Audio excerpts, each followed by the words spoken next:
여러분 평안하십니까? 오늘도 말씀과 함께 주님의 은혜 가운데 거하시기 바랍니다. 오늘 말씀은 에스라 1장과 2장입니다. 말씀 개요입니다.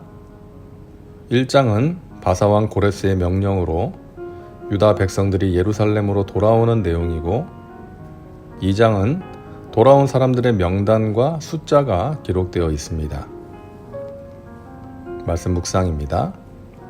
우리가 바로 전에 본 성경 역대기가 고레스의 포로 귀환 명령으로 마무리되었는데요. 에스라의 첫 부분도 같은 내용으로 시작합니다. 암울했던 포로 생활이 끝나고 고국으로의 귀환이라는 희망적인 내용으로 시작되고 있는 것이죠. 그동안 이스라엘이 하나님의 택하신 백성으로서 합당하게 살지 못함으로써 하나님의 부득이한 징계로 말미암아 멸망당해서 바벨론의 포로로 끌려갔지만, 하나님께서는 택하신 백성을 버리지 아니하시고 회복시켜 주신 것입니다. 전적인 하나님의 은혜에 결과했던 것이죠. 1장 1절입니다. 바사왕 고레스 원년에 야훼께서 예레미야의 입을 통하여 하신 말씀을 이루게 하시려고 바사왕 고레스의 마음을 감동시키심에 그가 온 나라에 공포도 하고 조서도 내려 이르되, 하나님께서 고레스의 마음을 감동시키셨다, 움직이셨다는 것입니다.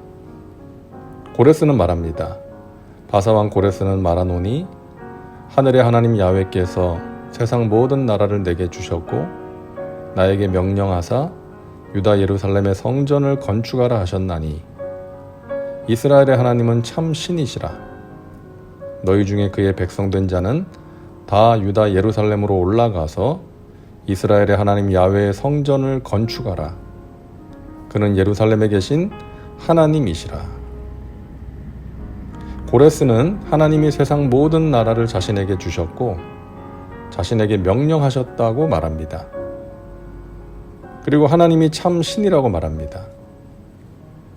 고레스가 정말로 하나님을 유일하고 참된 신으로 믿고 섬겼는지, 아니면 다신론적인 신관을 가지고 여러 신들을 그렇게 생각했는지, 아니면 유다 백성들에게 내리는 조서이기 때문에 그들이 믿는 하나님의 이름을 빌어 말한 것인지 정확하게 알 수는 없지만, 분명한 것은 하나님께서 고레스의 마음을 감동시키셨다는 것입니다.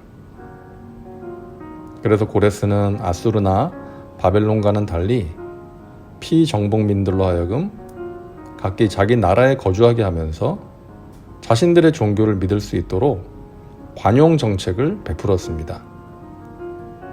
뿐만 아니라 고레스는 예전에 바벨론의 느부갓네살이 자기 신들의 신당에 두었던 하나님의 성전 기구들, 그릇을 꺼내서 예루살렘으로 가져가게 합니다. 고레스는 이방 사람이었지만 하나님의 선하신 뜻과 계획을 위해서 쓰임받은 것이죠. 유다를 쳐서 폐허로 만든 바벨론의 느부갓네살은 하나님께서 유다를 심판하기 위해 사용하신 도구였고, 바사의 고레스는 회복하기 위해 사용하신 도구였던 것이죠. 우리는 이 사실을 보면서 세계의 역사를 주관하시는 하나님의 섭리와 하나님의 백성들을 위해 성실하게 일하고 계신다는 것을 알 수 있습니다. 하나님께서는 우리가 만나는 좋은 일뿐만 아니라 안 좋은 일도 사용하십니다. 우리의 인생의 항해에서 만나는 순풍과 역풍을 사용하셔서 우리를 은혜의 항구로 인도하시는 것이죠. 자, 하나님께서 예레미야의 입을 통하여 하신 말씀이라는 것은 예레미야를 통해서 말씀하신 유다의 멸망과 회복에 대한 메시지를 말하는 것입니다. 예레미야 25장 11절과 12절입니다. 이 모든 땅이 폐허가 되어 놀랄 일이 될 것이며 이 민족들은 70년 동안 바벨론의 왕을 섬기리라. 야훼의 말씀이니라. 70년이 끝나면 내가 바벨론의 왕과 그의 나라와 갈대아인의 땅을 그 죄악으로 말미암아 벌하여 영원히 폐허가 되게 하되. 29장 10절입니다. 야훼께서 이와 같이 말씀하시니라. 바벨론에서 70년이 차면 내가 너희를 돌보고 나의 선한 말을 너희에게 성취하여 너희를 이곳으로 돌아오게 하리라. 하나님께서는 예레미야를 통해 말씀하신 대로 유다는 죄악으로 인해 바벨론에 의해 폐허가 되었고 70년 동안 포로 생활을 하며 바벨론을 섬겼죠. 그리고 70년이 지난 뒤에 바벨론은 바사의 고레스에게 정복되었고 결국 고레스의 조서를 통해 고국으로 돌아오게 되었던 것입니다. 우리가 구원받은 것도 마찬가지죠. 전적인 하나님의 은혜의 결과입니다. 우리의 어떤 행위나 공로로 인한 것이 아니죠. 지금까지 지내온 것도 마찬가지 아닙니까?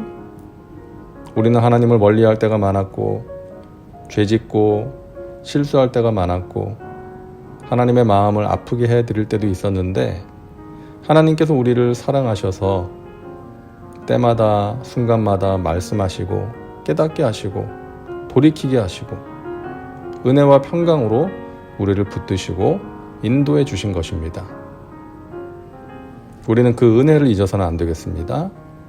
나의 나된 것은 하나님의 은혜라 하면서 감사하며 살아야겠습니다.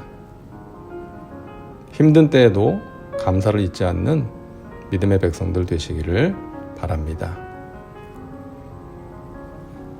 다음은 말씀 적용입니다. 오늘 말씀을 통해 당신에게 주시는 메시지는 무엇입니까?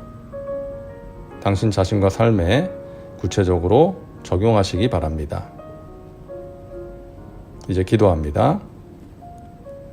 사랑과 은혜가 풍성하신 하나님, 오늘도 말씀과 함께 살게 하시니 감사합니다. 택하신 백성들에게 은혜를 베푸시는 하나님, 우리의 삶 가운데 어려움이 있지만 그 가운데서도 우리를 붙드시고 회복시키시는 하나님을 신뢰할 수 있는 믿음을 주옵소서. 믿음으로 승리하게 하옵소서. 예수님의 이름으로 기도하옵나이다. 아멘. 오늘도 말씀과 함께 은혜 가운데 거하시기 바랍니다. 여러분 사랑하고 축복합니다.